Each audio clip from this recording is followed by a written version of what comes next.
बिस्मिल्लाहिर्रहमानिर्रहीम। Assistant registrar cooperative का exam हुआ है। दो पेपर थे, एक लॉ का था और एक जीके का था। जीके वाला जो पेपर था उसके क्वेश्चन हमारे पास कुछ आए हैं, 87 क्वेश्चन हैं। आप तक पहुंचाने की कोशिश करते हैं, आप अपनी मार्किंग भी कर सकते हैं और नेक्स्ट एग्ज़ाम के लिए क्वेश्चंस को अपने पास सेव भी कर सकते हैं, क्योंकि बुक का जब कभी एडिशन आएगा हो सकता है पता नहीं कब आए, लेकिन हम आप तक फ़ौरन क्वेश्चन पहुंचा देते हैं ताकि आप अपने जो नोट्स हैं, जो डेटा बैंक है आपका खुद का, उसमें सेव कर ले। और ये ओरिजिनल क्वेश्चन होते हैं, इसमें हमारे बच्चे जाते हैं, एग्ज़ाम दे के आते हैं, हमारे साथ क्वेश्चन शेयर करते हैं, हम उसे काउंटर वेरीफाई करके आप तक पहुंचा देते हैं। आसान पेपर था, 80-85 नंबर लेना कोई मसला नहीं था इस एग्ज़ाम में। मोस्टली क्वेश्चन रिपीटेड थे और बहुत सारे क्वेश्चन ऐसे थे जो हमने लेक्चर में कवर किए हुए थे। तो उम्मीद करता हूँ ये लेक्चर आपका ये आपका जो पेपर है अच्छा हुआ होगा। ये फेज़ दोनों, नेक्स्ट आपका एसए का फेज़ है, तो एसए पे आप फोकस करें। तो डिस्कस करते हैं जी हम क्वेश्चन नंबर 1 है हमारे पास गवादर के हवाले से कि जी गवादर जो है कनेक्ट करती है कौन कौन से एरियाज़ को। तो ऑलरेडी मैं कई बार ये करवा चुका हूँ, लेक्चर में भी, पास्ट पेपर में भी ये 2-3 बार क्वेश्चन रिपीट हुआ है कि हमारा जो गवादर है वो सिंकियांग सूबा है, चाइना का सिंकियांग, वहाँ से शुरू होता है। अगर सिटी की बात करें तो काशगर सिटी है। काशगर सिटी किधर है? सिंकियांग में है, जिंकियांग भी पढ़ते हैं इसे। वहाँ से शुरू होता है और ये गवादर तक हमारा जो बलूचिस्तान का सूबा है, सूबा बलूचिस्तान का एक सिटी है गवादर, वहाँ तक चला जाता है। सी पैक की बात हो रही है, गवादर पोर्ट की बात हो रही है, कनेक्ट करता है सी पैक के ज़रिए कहाँ से, सिंकियांग को गवादर के साथ। Another name of computer monitor, ये कल भी मैंने पढ़ाया था, वीडीयू कहती है हम इसे, visual display unit. Monitor basically हमें सॉफ्ट फॉर्म में आउटपुट प्रोवाइड करता है, आउटपुट डिवाइस है मॉनिटर। ये सवाल बना था पिछले दिनों कि सॉफ्ट फॉर्म में हमें अगर आउटपुट चाहिए तो वो कौन सी आउटपुट डिवाइस प्रोवाइड करती है, हमें मॉनिटर करता है। ठीक है, जो हमारे पास स्क्रीन, जिसे हम सिंपली क्या देते हैं, विजुअल डिस्प्ले यूनिट, ये क्या करता है, आउटपुट को विजुअली हमारे सामने क्या कर देता है जी, डिस्प्ले कर देता है, हम उसे देख सकते हैं। ओके, आगे चलते हैं हम। सेंटर अलाइनमेंट के हवाले से रिपीटेड सवाल है। कंट्रोल प्लस ई हमारे पास है, control plus R right alignment, control plus F left alignment, और ये हमारे पास सेंटर अलाइनमेंट होती है। मतलब हमने जो अल्फाज, हमारा जो डेटा है वो सेंटर से दोनों तरफ इक्वली क्या होता है, अरेंज होता है एक तरतीब के साथ, सेंटर से अलाइन होना शुरू होता है। कंट्रोल प्लस ई इसकी शॉर्टकट की है। चौथी हमारे पास जस्टिफाइड होती है, मतलब 3-4 तरह की हमारे पास अलाइनमेंट होती हैं। करवाया है मैंने आप लोगों को ये। Current governor of Punjab, Punjab के जो करंट गवर्नर है सरदार सलीम हैदर खान हूती साहब हैं जी। पीपल्स पार्टी से इनका ताल्लुक है। मूंछों वाले जो हैं वो एक रोबदार पर्सनैलिटी। तो सरदार सलीम हैदर खान हूती साहब जो हैं क्या है जी, गवर्नर हैं करंट पंजाब के। First governor of West Pakistan पूछा हो, वेस्ट पाकिस्तान मतलब ये आज वाला पाकिस्तान। तो सर फ्रांसिस मूडी का ऑप्शन मौजूद है। ईस्ट पाकिस्तान का पूछा गया है तो वो हमारे पास फ्रेडरिक बॉर्न है। फ्रेडरिक बॉर्न जो थे, बॉर्न साहब जो थे वो ईस्ट पाकिस्तान के पहले गवर्नर थे। सन इक्लिप्स का पूछा हुआ है जी, किस वक्त होती है? देखिए ये मैं आपको ऑलरेडी करवा चुका हूँ, सूरज गिरहन और चांद गिरहन। देखें मैं यहाँ अगर मैप बनाऊं तो मिसाल के तौर पे ये हमारी ज़मीन है, ये क्या है जी, हमारी ज़मीन है जिसके ऊपर हम और आप मौजूद होती है। हम देखते हैं ना सूरज गिरहन या चांद गिरहन, हम देखते हैं यार चांद नज़र नहीं आ रहा, चांद गिरहन, सूरज नज़र नहीं आ रहा, सूरज गिरहन। इस पे हम बैठे हुए हैं ज़मीन के ऊपर। सूरज गिरहन का मतलब है सूरज छुप जाएगा, सूरज पीछे चला जाएगा, दरमियान में क्या आ जाएगा, चांद आ जाएगा। ये मून आ गया, ये क्या है जी, सन है। सन क्या है जी, छुप गया, दरमियान में क्या आ गया जी, मून आ गया, तो हम क्या कहेंगे जी, सूरज गिरहन, सूरज नजर नहीं आ रहा। ठीक है, तो ये इसमें उसने बताया था हमें कि कब होता है, when moon passes directly between the sun and the earth, earth और सन के दरमियान में क्या आ जाए जी, मून आ जाए तो क्या होगी, सूरज गिरहन होगी। अब चांद गिरहन क्या होगी, चांद नजर नहीं आएगा। चांद कैसे नजर आएगा, मुझे चांद कैसे नजर नहीं आएगा कि दरमियान में सूरज आ जाए, चांद उसके पीछे छुप जाए। मतलब ये है कि हमारे पास यहाँ क्या आ जाएगा जी, सन आ जाएगा, और यहाँ हमारे पास मून इधर चला गया। अब मैं इधर ज़मीन पे बैठा हूँ, मैं देख रहा हूँ यार मुझे मून नज़र ही नहीं आ रहा, क्या होगी हमारे पास, चांद गिरहन होगी। लूनर एक्लिप्स हो गई। ठीक है, इन दोनों का फर्क यही है, थोड़ा सा ये आप याद रखेंगे तो याद रहेगा आपको। ठीक है, ओपेक के बारे में पूछा गया, इसका हेडक्वार्टर किधर है जी? वियना में है। ओपेक आपको पता है, इसका एब्रिविएशन पूछता है Organization of Petroleum Exporting Countries. 1960 में ये बनाई गई थी। इससे पहले वो जो अमेरिका की 6 कंपनियां थी सिस्टर्स, जिन्हें कंपनी कहा करते थे, वो तेल निकालती थी अपनी मर्जी से। अरब कंट्रीज जो थे, सऊदी अरब, ये इराक, ये सारे इकट्ठे हुए बैठे हुए थी। उन्होंने कहा यार तेल तो सारा अमेरिका की कंपनियां निकाल रही हैं, ना हमें रेट का पता है, ना हमें ये पता है कितना तेल निकाला जा रहा है, तो क्यों ना हमें कैसी ऑर्गेनाइजेशन बनाए जो क्या करे जी, डिसाइड करे कि किस मुल्क ने कितना तेल निकालना है, रेट क्या होगा, डॉलर में बेचेंगे, किस में बेचेंगे। उसके लिए बनाई गई थी ओपेक। 1960 की ये बात है। इसका हेडक्वार्टर स्टार्ट में जनेवा में रखा गया, बाद में फिर इसे वियना मिलेगी, ऑस्ट्रिया मिलेगी। ठीक है, ओपेक इस वक्त इसके 12 मेंबर कंट्रीज हैं। ओपेक के पहले 13 थे, अब एक और छोड़ गया। ठीक है, अंगोला ने इसे छोड़ दिया रिसेंटली, उससे पहले कतर छोड़ गया था 2019 में। नेक्स्ट क्वेश्चन है Pakistan, when Pakistan became full member of SCO. SCO का मेंबर पाकिस्तान 2017 में बना। इंडिया और पाकिस्तान 2017 में ही मेंबर बने थे दोनों। 9 जून की गालिबन तारीख थी। ठीक है, एससीओ आपको पता है, अभी एससीओ की समिट भी हुई है चाइना के अंदर। एससीओ फ्यूचर में जो ऑर्गेनाइजेशन लीड करेंगे वो एससीओ और ब्रिक्स हैं। ठीक है, हम एससीओ का मेंबर हैं, ब्रिक्स के मेंबर हम बनने की कोशिश कर रहे हैं ब्रिक्स के। यूएसए ने कब अटैक किया जी अफगानिस्तान पे? रिपीटेड सवाल है अगेन। 7 अक्टूबर को 2001 को। इसमें 9/11 आपको पता है हो गया था 9/11। अब की बात है 2001 की बात। अब अक्सर बच्चे समझते हैं कि 9 तारीख थी और 11वां महीना था। मैं भी बड़े अरसे तक ये समझता रहा कि 9/11 का मतलब ये है 9 तारीख है, 11वां महीना कौन सा बनेगा? नवंबर। 9 नवंबर नहीं है बल्कि ये 11 सितंबर है। 11 तारीख थी और सितंबर का महीना था। 11 सितंबर 2001 की। सितंबर के बाद अक्टूबर आता है ना। अगर इसे नवंबर पढ़े तो फिर मुझे बताओ, उससे पहले इंडिया अमेरिका ने थोड़ी अटैक कर दिया था। पहले 9/11 हुआ, उसके बाद अमेरिका को बहाना मिला और अमेरिका ने 7 अक्टूबर 2001 को अटैक कर दिया अफगानिस्तान पे। नेटो को लेकर चढ़ दौड़ा। 29 फरवरी 2020 को अमेरिका मुआहदा करके दोहा एकॉर्ड जिसे कहा गया, अफगानिस्तान से निकल गया है। आगे चलती हैं जी। नेक्स्ट क्वेश्चन है, मैं थोड़ी सी डिटेल कम बता रहा हूँ, उसकी वजह ये है कि फिर 1.5 घंटे की वीडियो बन जाएगी। ठीक है जी। Second president of Indian National Congress जो थे दादा भाई नौरोजी साहब। 3 मैंने आपको करवाए हुए हैं लेक्चर में। नंबर 1 हमारे पास बनर्जी, नंबर 2 दादा भाई नौरोजी, नंबर 3 बदरुद्दीन तैयब जी। ठीक है, जी बनर्जी, नौरोजी, दादा भाई नौरोजी और बदरुद्दीन तैयब जी। बदरुद्दीन तैयब जी के बारे में तो पहला मुसलमान भी था, वो कांग्रेस का पहला मुस्लिम प्रेसिडेंट भी पूछता है। तो इस तरह से 3 आपने कम से कम जरूर करने हैं। फर्स्ट कमांडर इन चीफ के बारे में पूछा गया, जनरल फ्रैंक मैसरवी ये थे। इसके बाद डगलस क्रेसी आए थे। उसके बाद फिर अयूब खान साहब आए। अयूब खान साहब पहले मुस्लिम्स थे। ठीक है, पहले फ्रैंक मैसरवी थे। ओके, मर्डर ऑफ हिस्ट्री के अजीज इतनी रिपीटेड क्वेश्चन है, इतनी बार रिपीट हुआ है के अजीज का। यहाँ पे खुर्शीद कमाल पूरा नाम लिख दिया उसने, वरना पहले के अजीज लिखता था वो।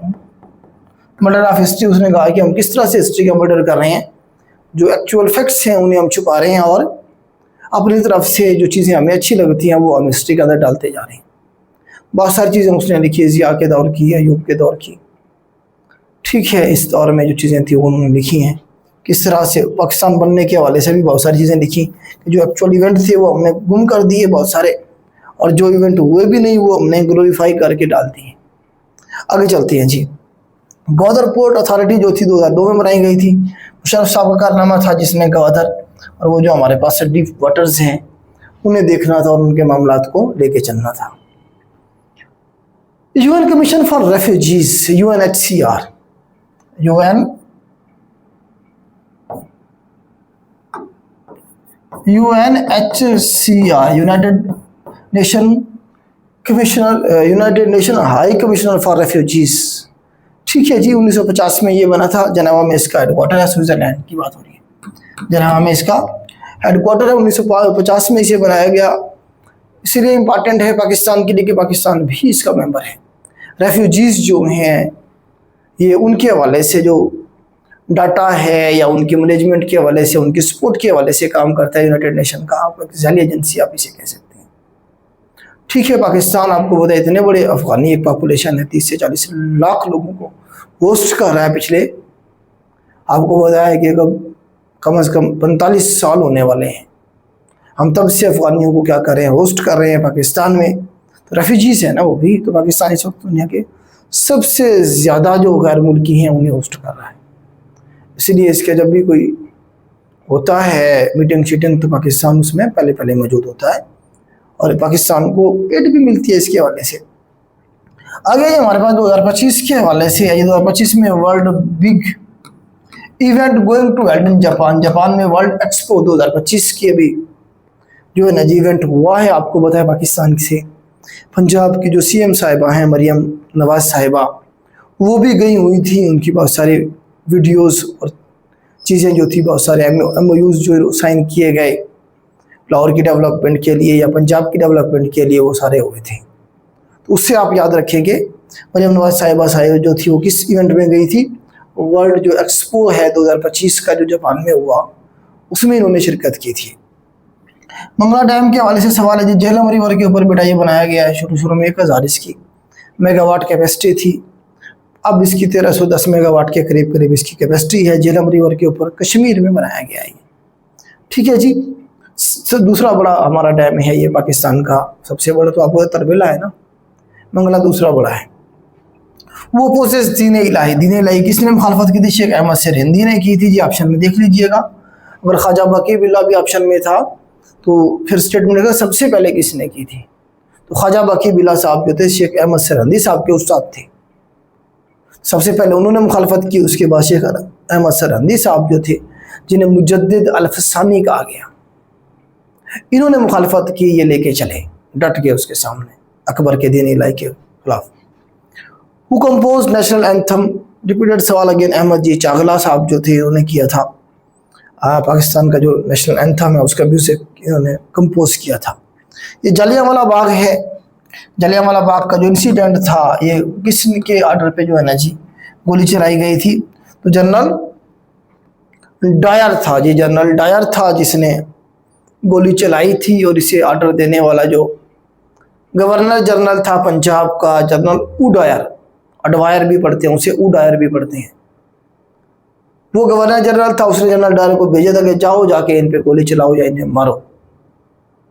ठीक है, इनका अगर इंजाम देखें तो 379 जो पीपल्स थे इन्होंने जो है वो शहीद कर दिए थे। ये गवर्नमेंट का डेटा था। 1200 के करीब जख्मी हुए थे। ओपन फायर कर दिया था लोगों को मुंतशिर करने के लिए। ठीक है, ये गवर्नमेंट का डेटा है। एक्चुअल में लोग इससे भी ज़्यादा मारे गए थे, शहीद हुए थे। ठीक है, इनका इंजाम अगर देखें जनरल डायर को आखिरी 1927 में ये मरा था बरतानिया में। इसे फालिज हो गया था, पैरालाइज हो गया था, चल नहीं सकता था, पड़ा रहता था, आवाज़ बंद हो गई थी।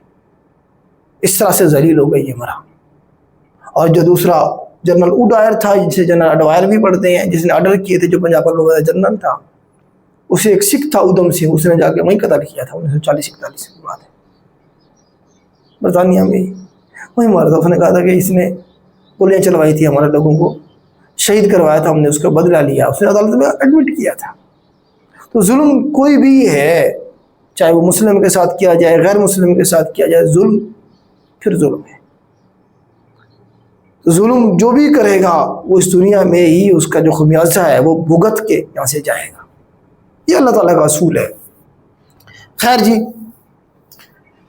Gandhi call of non cooperation movement after which incident? तो गांधी ने नॉन कॉपरेशन मूवमेंट जो थी चोरा चोरी इंसिडेंट के बाद ख़त्म कर दी थी। ये 1922 की बात है, 1992 की बात है ये। तो चोरा चोरी इंसिडेंट क्या था?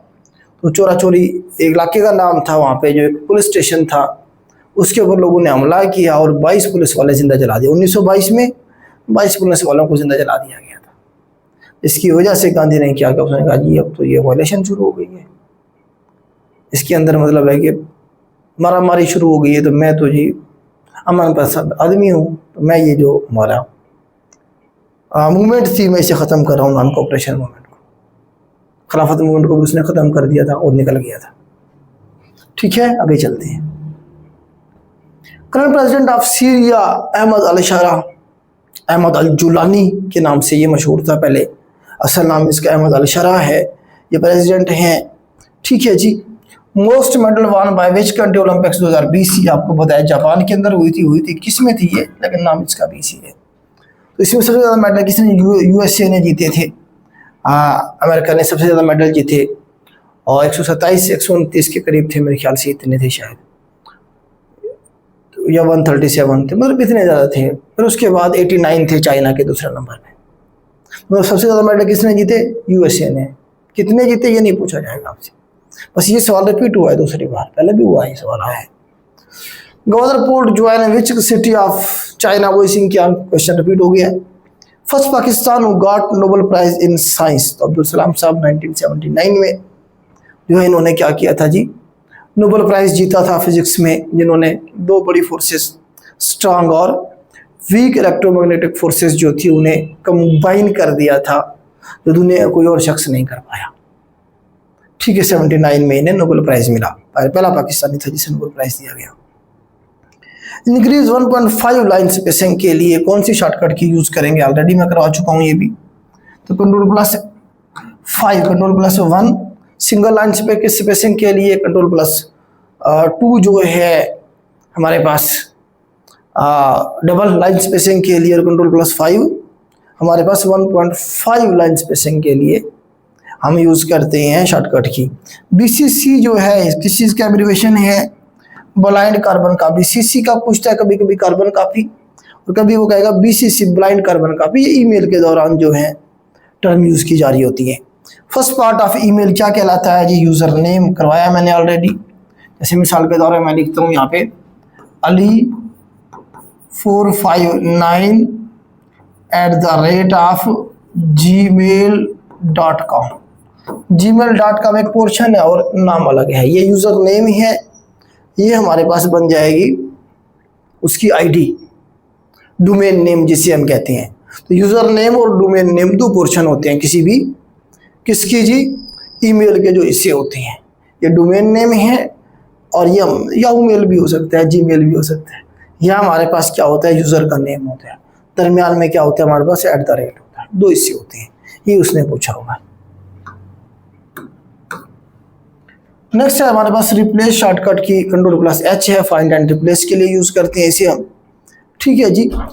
शालीमार बाग कंस्ट्रक्टेड इन विच एरा, तो शाहजहां ने इसे बनवाया था 1642 की तकरीबन ये बात है। 1641 में इस पर काम शुरू हुआ था, 1642 में जाके ये मुकम्मल हुआ था शालीमार गार्डन जो है। ठीक है जी। What is input, input basically क्या इंस्ट्रक्शन गिवन टू कंप्यूटर, जो भी हम इंस्ट्रक्शन जो देंगे, डेटा फीड करेंगे कंप्यूटर को, वो क्या इनपुट है। Okay. File transfer from one place to another by remote computer to local computer is called downloading. Uploading, downloading. अगर आपके कंप्यूटर से आप डेटा पूरी दुनिया को दे रहे हैं यूट्यूब को, तो क्या अपलोडिंग कर रहे होते हैं वहाँ से। अगर आप ले रहे होते हैं अपने कंप्यूटर के अंदर, तो क्या करते हैं, डाउनलोडिंग करते हैं आप। 1991 के अंदर उसने कहा जी इंडस्ट्रियल पॉलिसीज जो थी उन्हें क्या नाम दिया गया था, नॉन रेगुलराइजेशन एंड प्राइवेटाइजेशन का नाम दिया गया। सर मतलब भी क्या है, प्राइवेटाइजेशन का लफ्ज सिर्फ लिख लें।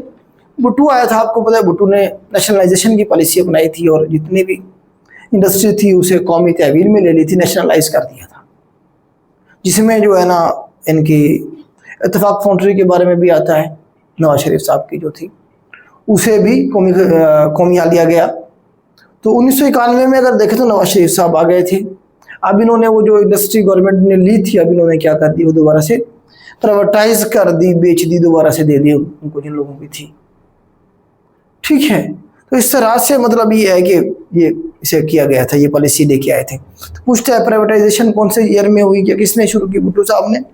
और अगर हम देखें इसे मतलब इसे नेशनलाइजेशन भुट्टो ने की थी, और प्राइवेटाइजेशन दोबारा से किसने शुरू की, 1991 में शुरू की और नवाज शरीफ साहब ने शुरू की थी। दिल्ली प्रपोजल आपको पता 1927 के अंदर जो है ना मुसलमान जो तंजीमें थी, मुसलमानों के जो लीडरान थे वो जमा हुए थे दिल्ली के अंदर, जहाँ पे जिन्ना साहब ने स्पीच की थी और कन्विंस किया था उन्हें कि यार आप जो है ये जो सेपरेट इलेक्ट्रोड वाली बात है, इससे पीछे हट जाएं या हम हट जाते हैं। कांग्रेस को कहा था कि हम अपनी इस बात से पीछे हट जाते हैं सेपरेट इलेक्ट्रोड की बात से, लेकिन अगर आप हमें जो हमारे कुछ सिक्योरिटीज़ हैं, कुछ रिफॉर्म्स हैं वो कर लें, ठीक है, तो लेकिन उन्होंने फिर बात नहीं मानी थी। तो ये डाली प्रपोजल थी, 1927 की बात है। Pakistan conducted nuclear explosion in which date, 28 मई 1998। रिपीटेड सवाल है again. Purpose of International Atomic Energy IAEA की बात हो रही है, ये आजकल न्यूज़ में ही है। ईरान के हवाले से 1957 में ये बना था, वियना में इसका हेडक्वार्टर है, ऑस्ट्रिया में, ठीक है, जिसका काम क्या, promote safe, secure and peaceful use of nuclear technology. IAEA का ये काम है। तो इनके नुमाइंदे हर मुल्क में मौजूद होते हैं, पाकिस्तान में ही मौजूद हैं, पाकिस्तान में ही मौजूद हैं। देखते हैं जो हमारा न्यूक्लियर प्रोग्राम है क्या वो सेफ है, वो चोरी तो नहीं हो सकता, उससे कोई रेडिएशन तो नहीं खारिज हो रही है। इनके नुमाइंदे मौजूद होते हैं, कहीं उसका नेगेटिव इस्तेमाल तो नहीं किया जा रहा, ठीक है, इसलिए इसका इस एजेंसी का काम है। सामिया बेग का पूछा हुआ जी, ये कौन है जी, ये कोपैमा है, क्यों मशहूर हैं?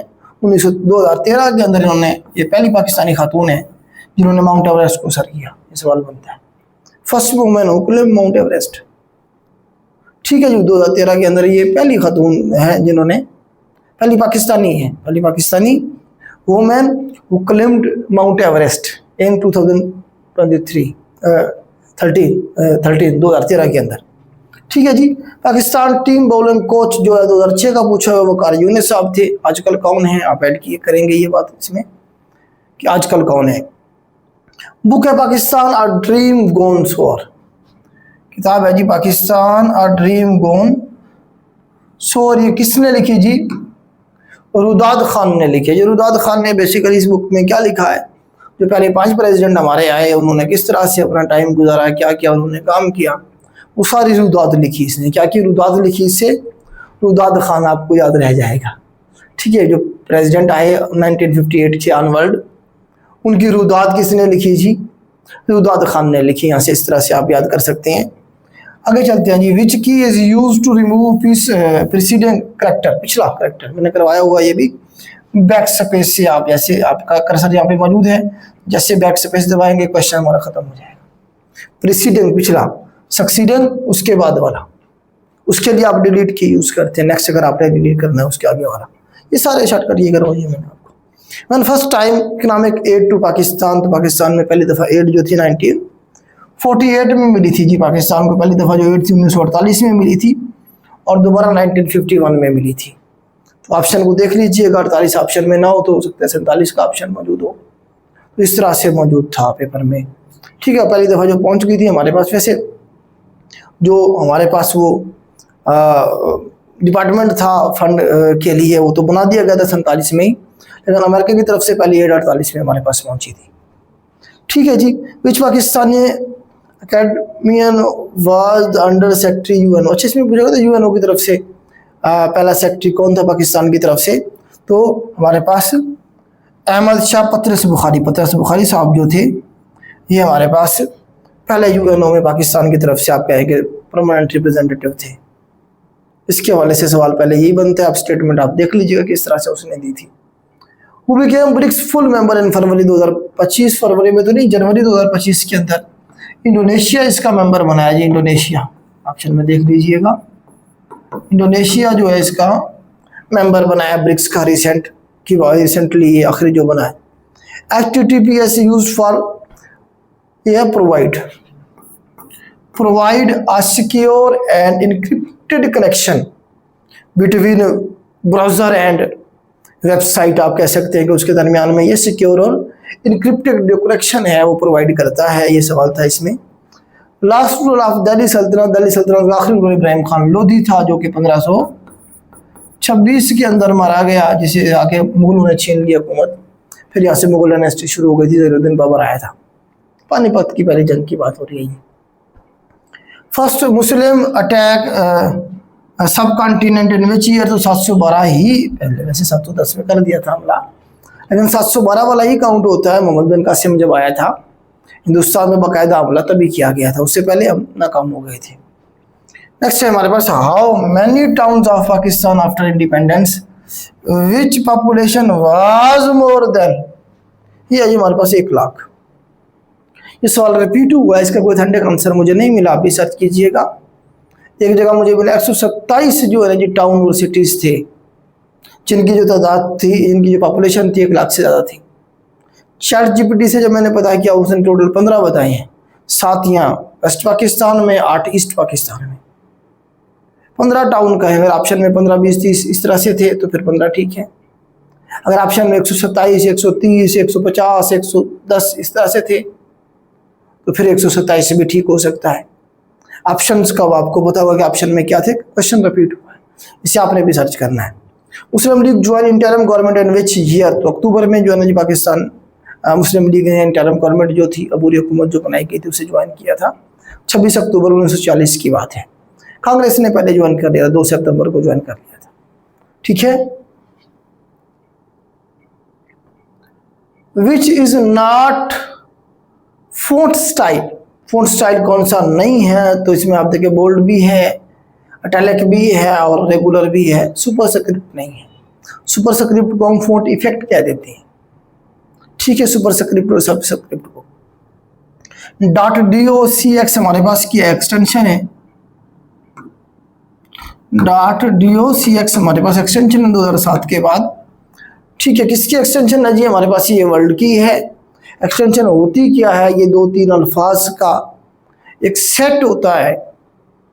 ठीक है, 2-3 आप कहेंगे अल्फ़ाबेट का एक सेट होता है जो फाइल की जो टाइप है उसके बारे में बताता है कि ये वर्ल्ड की फाइल है, ये एक्सेल की है, ये पावर पॉइंट की है।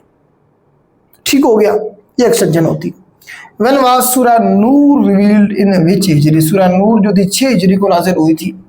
पर्पस क्या था इसमें, वाक़या उफुक जो हुआ था हज़रत आयशा सिद्दीक़ा रज़ियल्लाहु ताला अन्हा के हवाले से, तो उन पे जो तहमत लगाई गई थी उसकी को क्लैरिफाई करने के लिए अल्लाह ताला की तरफ से सूरत नाज़िल हुई थी, तो उसमें सारे अहकामात वही बताए गए थे।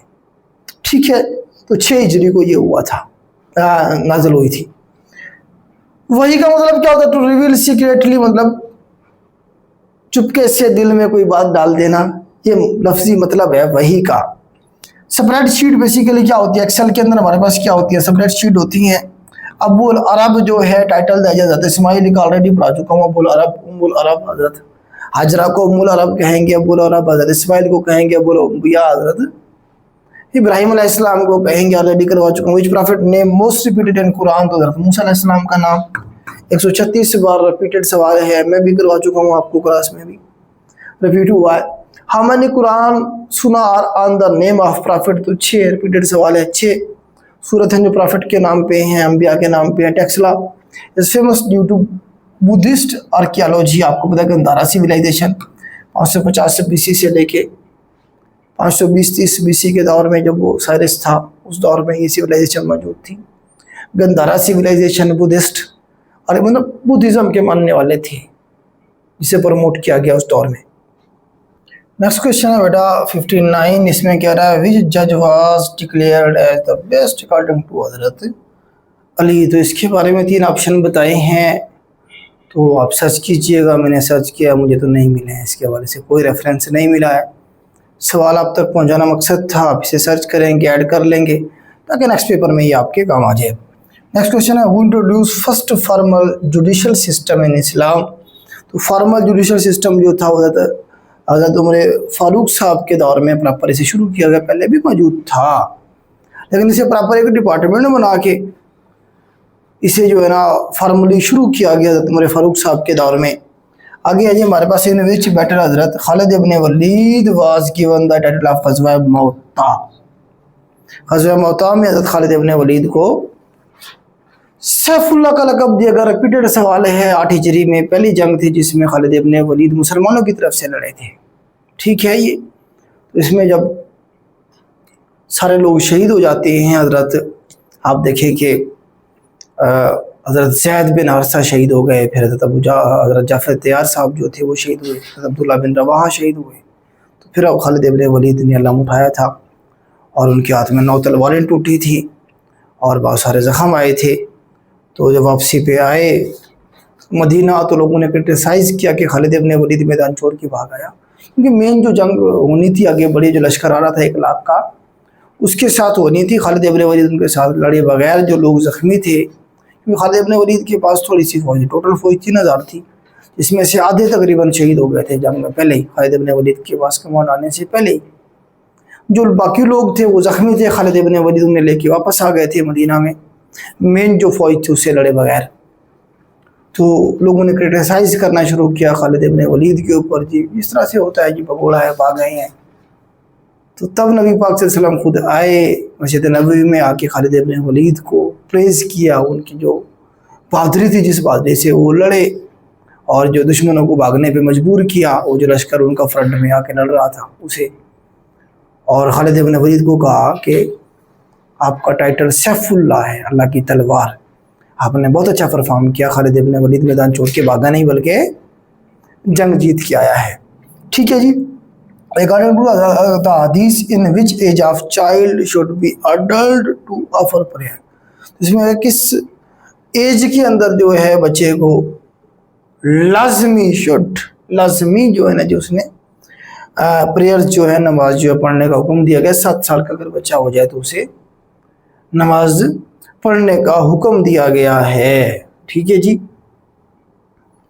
आप कहेंगे 7 साल से अगर बच्चा बड़ा हो गया तो उसके ऊपर नमाज फर्ज होगी, इस तरह समझें। कंपाइलेशन ऑफ हदीस क्या कहते हैं? तदवीन कहलाता है हदीस को, जो कंपाइल करने का तरीकाकार तदवीन। ठीक है, तदवीन का मतलब ये कंपाइल करना ही होता है, ऑर्गेनाइज करना ही होता है। In which day celebrated twice a year. इस सवाल की मुझे समझ नहीं आई कि किस तरह से उसने सवाल पूछा है कि कौन सा दिन है जो मतलब 2 बार जो है मनाया जाता है। आप सर्च कीजिएगा इसे, तो मज़ीद जो है ना इस पर कमेंट कीजिएगा। आगे चलते हैं जी। Locally manufactured first electric car by Pakistan. तो पाकिस्तान ने जो पहली अपनी जो इलेक्ट्रिक कार बनाई वो 2021 में बनाई थी, उसका नाम था नूर E75, जिसकी जो रेंज थी तकरीबन कोई 210 किलोमीटर के करीब थी। ठीक है जी। तो ये ज़रा आप देख लेंगे। आगे हमारे पास है जी, first super computer was invented by Seymour Cray जो है ये आपका मैंने करवाया आपको, पहला सुपर कंप्यूटर जो था वो इन्होंने बनाया था 1964 की ये बात है तकरीबन। आगे आइए हमारे पास आगे हमारे पास यूनिवैक जो है stand for universal automatic computer. ये इसलिए मशहूर है, फेमस है, 1951 में बनाया गया था, पहला कमर्शियल था ये मल्टीटास्किंग कंप्यूटर, कमर्शियल यूज़ के लिए इसे बनाया गया था। यूनिवैक के बारे में अक्सर पूछते हैं, एक और यूनिवैक के बारे में। Which one is not programming code? कौन सा प्रोग्रामिंग कोड नहीं है? तो इसमें एडिक EDIC जो है ये कोड नहीं है, ये भी है और जो चौथा ऑप्शन था वो भी था, सिर्फ ये जो तीसरा ऑप्शन है ये नहीं है। मजीद आप भी से सर्च कीजिएगा। आगे हमारे पास question number 69, email inbox contain which email? तो रिसीव जो ईमेल होती है वो इनबॉक्स में जाती है, रिसीव्ड ईमेल आ जाएगा। हज़रत मुजद्दिद अल-अफ़सानी वाज बॉर्न इन, हज़रत मुजद्दिद अल-अफ़सानी किधर पैदा हुए थे? सरहिंद में पैदा हुए थे। ठीक है जी। आगे आज हमारे पास .docx to PDF में जो है ना जी हमने कन्वर्ट करना है डाटा को, तो कैसे करेंगे? अडोब रीडर के जरिए करेंगे। अडोब रीडर इसका सही आंसर होगा। Oldest airline of Pakistan Orient Airways जो है इसे ओल्डेस्ट कहा जाता है। When hadith narrated differ from person narrating then higher rank authority than that hadith is called मुनकिर हदीस। मतलब जिस बंदे से कहा जाए जी हदीस ली गई है, या जो मतलब मिसाल के तौर पे एक जनरेशन के बाद दूसरी जनरेशन जो है वो एक हदीस लिखी गई है दूसरी जनरेशन की तरफ से, और वो मुख्तलिफ है पहली जनरेशन के जो लोग थे उन्होंने जो हदीस लिखी उनसे।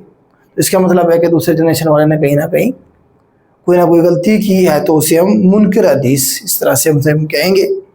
ठीक है जी। आगे चलते हैं। अ पर्सन हु रिसाइट्स कलमा of Islam verbally not artery. ज़बान से सिर्फ कलमा पढ़ लेना, दिल से ना पढ़े, तो उसे क्या कहते हैं? मुनाफिक कहते हैं। मुनाफिकीन जिस तरह से थे, तो हाइपोक्रेट कहेंगे, इसे हम हाइपोक्रेट का ऑप्शन यूज़ करेंगे। यूएस प्रेसिडेंट डोनाल्ड ट्रंप ने जो है ना जी 15 अप्रैल 2020 को कौन सी ऑर्गेनाइजेशन है जिसकी फंडिंग रोकी थी? तो WHO की। 2025 में भी अभी दोबारा से मार्च 2025 में फिर इसने ऐलान किया कि जी मैं WHO की फंडिंग बंद कर रहा हूँ। ठीक है, तो जब कोरोना का टाइम था तो उस टाइम में जो है ना उन्होंने कहा था जी WHO जो है अपना काम करने के लिए नाकाम हो गई, इसलिए मैं इसकी फंडिंग रोक रहा हूँ। कभी इन्वायरमेंट वाली ऑर्गेनाइजेशन से निकलता है ट्रंप, कभी जो है ना जी इस तरह से कहता है हमारी ये प्रायोरिटी नहीं है। तो आपको पता नहीं पागल शख्स है। और तो ये सवाल इसके हवाले से पूछा गया था। सुरीना के हवाले से अगेन रिपीटेड सवाल है, कोई नया सवाल नहीं है, पास पेपर में मिल जाएगा आपको। ये तेहरान यूनिवर्सिटी ने जो इन्वेंट किया था, ये क्या है बेसिकली? रोबोट है। ये क्या है बेसिकली? सुरीना क्या है? रोबोट है। Which astronaut return from space after 6 month in March 2025 during ISS mission. तो इसके ऑप्शन में अगर आप देखें तो निक हेग बनेगा हमारे पास। निक हेग, इसके स्पेलिंग लिख देता हूं मैं, NICKHAUGE। ये USA की आर्मी से थे, तो ये जो है ना जिस मिशन से वापस लौटे थे, ये ऑप्शन मौजूद था पेपर में, देखिएगा, इसके बारे में मुझे बताया गया है। नेक्स्ट है LOC की लेंथ पूछी गई है 740 किलोमीटर। ये पुराना डेटा है, नए डेटा के मुताबिक 860 किलोमीटर तकरीबन बनती है। पेपर में आप देखिएगा दोनों में से कौन सा ऑप्शन था। मेरे ख्याल से 860 वाला ऑप्शन होगा। 860 होगा, इस तरह से होगा। उसमें फिर मतलब अपडेटेड 860 का मतलब ये है कि पेपर बनाने वाले को पता है कि मैं अपडेटेड पूछ रहा हूँ आज वाली।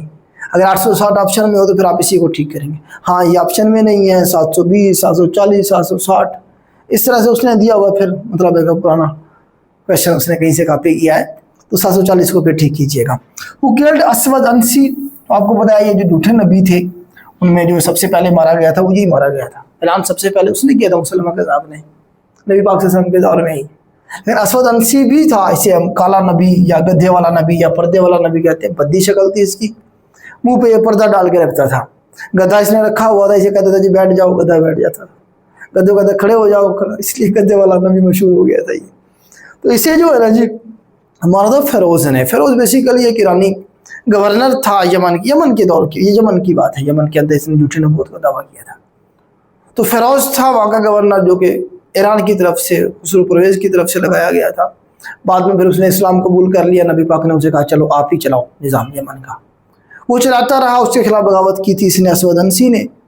और जो है ना जी यमन में इसने अपनी हुकूमत बना ली थी। फिर बहुत सारे सहाबा कराम ने, कैस बिन हुरैरा और बाकी जो सहाबा कराम थे, उन्होंने मिलकर जो है ना सपोर्ट किया उसी को, फेरोज को। उसने फिर जो है ना जी पूरा प्लान किया, प्लान करके असवद अंसी को कत्ल करके दोबारा से इस्लाम का झंडा जो था यमन के अंदर लहराया। खैर जी आगे चलते हैं। तलहा की सरकोबी के लिए किसे भेजा गया था? खालिद इब्न वलीद को भेजा गया था। मुसलमान कज़्ज़ाब को मारने के लिए भी खालिद इब्न वलीद को भेजा गया था। मुसलमान कज़्ज़ाब को भी ओवरऑल होकर के जंग में लीड कर रहे थे उनके खिलाफ। तो हज़रत खालिद इब्न वलीद, अगर मुसलमान कज़्ज़ाब को किसने मारा था? पर्ची मारी थी उसी ने, वैशी बिन अरब ने। वो भी मुसलमान हो गए थे ना बाद में। आगे हमारे पास हद कज़्ज़ाफ़ के हवाले से है, ज़िरा के हवाले से रिवीलियन में सूरा नूर के अंदर जो है ना अहकाम इसके बारे में मौजूद है। पर्पज़ ऑफ मीटा डेटाबेस का जो पर्पज़ है, describing of data by other data. ठीक है जी। आगे इन गज़वा कैनका के हवाले से पूछा गया है कि होली प्रॉफेट सल्लल्लाहु अलैहि वसल्लम लेफ्ट विच सहाबी in charge of Medina? Medina का इंचार्ज किस सहाबी को बनाया गया था? अबू लबाबा बिन मंजर का ऑप्शन मौजूद था, मुझे बताया गया है, तो वो इसका सही आंसर होगा, अबू लबाबा। ठीक है जी, आगे चलते हैं। नेक्स्ट हमारे पास है जी अदर नेम ऑफ खाना काबा, तो मुल्कुरा कहते हैं जी हम इसे। और नेक्स्ट है जी की ऑफ खाना काबा वाज अंडर, ये रिपीटेड सवाल है, उस्मान बिन तलहा के पास रही, पहले भी उन्हीं के पास थी। फतेह मक्का के बाद नबी पाक ने फिर जो है ना हज़रत अली से कहा कि इन्हीं को वापस कर दी जाए, इन्हीं के पास रहेंगी। ठीक है जी। Which in which format data stored in database management system, तो टेबल की शक्ल में ओवरऑल हमें डेटा को क्या करते हैं, ऑर्गेनाइज करते हैं, फिर उसकी हम रो और कॉलम बनाते हैं। नेक्स्ट है हज़रत अब्दुल मुत्तलिब की ज़ौजा और बहू हज़रत आमना का ताल्लुक किस कबीले से था? बनु ज़ुहरा से। अच्छा, इसके अंदर अब दो चीज़ें हैं। हज़रत अब्दुल मुत्तलिब साहब की एक से ज़्यादा शादियाँ थी। एक तो इनकी बेगम थी हज़रत फातिमा, वो बनु ज़ुहरा से नहीं थी, वो बनु मखज़ूम से थी। तो इनकी एक जो बेगम थी अब्दुल मुतलिब साहब की, जिनका नाम था हाला बिन्त वहब, वो थी बनु जोहरा से, जो कजन थी हजरत आमना की, जिनमें से हजरत हमजा थे। मतलब इनकी अब्दुल मुतलिब साहब की बेगम हाला बिन्त वहब जो थी, जिनमें से हजरत हमजा पैदा हुए थे।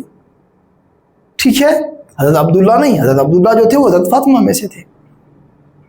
ठीक है, हजरत फातिमा जो थी नबी पाक की आप कह लें कि दादी, तो वो बनु मखसूम से थी। दोनों का अलग अलग सवाल बन सकता है। तो ये पूछा है कि बनु जोहरा से जो थी वो कौन सी थी, मतलब है कि वो कौन से कबीले से, बनु जोहरा से थी। और हजरत आमना का ताल्लुक भी किस कबीले से था, बनु जोहरा के कबीले से था। तो ये आपके 87 सवाल हैं। 1-2 क्वेश्चन और पूछे गए थे कि जी पॉवर्टी रेट कितना है जी पाकिस्तान का, 44.7%, 44.7% के करीब। एक सवाल ये ऐड कर लीजिएगा। और दूसरा, कुरान पाक को ठहर ठहर के जो पढ़ते हैं उसे क्या कहते हैं, तो मेरे ख्याल से इसे तरतील का ऑप्शन था या मौकूफ़ का ऑप्शन था, इस तरह के कुछ ऑप्शन थे, तो उसे आप देख लीजिएगा।